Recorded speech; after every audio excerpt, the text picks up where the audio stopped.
ஊர்ல இல்லாத ஒரு வக்கீல் கிடைச்சிட்டாங்கன்னு அவங்கள வச்சு என்ன ஆட்டம் போட்டாங்க. இன்னைக்கு இருக்குது உங்க வக்கீல எப்படி ஓட ஓட விடுறேன்னு மட்டும் பாருங்க.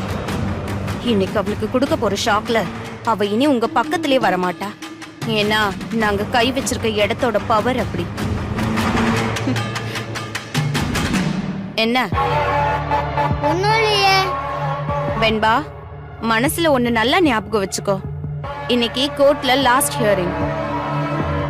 கேஸ்ல உன் மல்லிமாவும் உன் பிக் பாட்டியும் சேர்ந்து பெருசா சாதிச்சிருவாங்கன்னு மனக்கோட்டெல்லாம் கட்டி வச்சிருக்கே. அதெல்லாம் நடக்கவே நடக்காது. அந்த மல்லிமா பெரிய ஜேம்ஸ் பாண்ட். கோர்ட்ல இருந்து உன்னை அப்படியே சட்டத்தை ஏமாத்திட்டு தூக்கிட்டு போயிடுவான்லாம் நினைக்காத. அவங்களாலலாம் ஒண்ணுமே கிழிக்க முடியாது. அதான் நிஜம். உனக்கு வேற ஆப்ஷனே இல்ல. இங்கதான் நீ இருந்தாகணும். நான் ஏற்கனவே சொன்னதுதான் வெண்பா. இனிமே இதான் உன் வீடு. உனக்கு இனிமே அம்மா நான் தான்.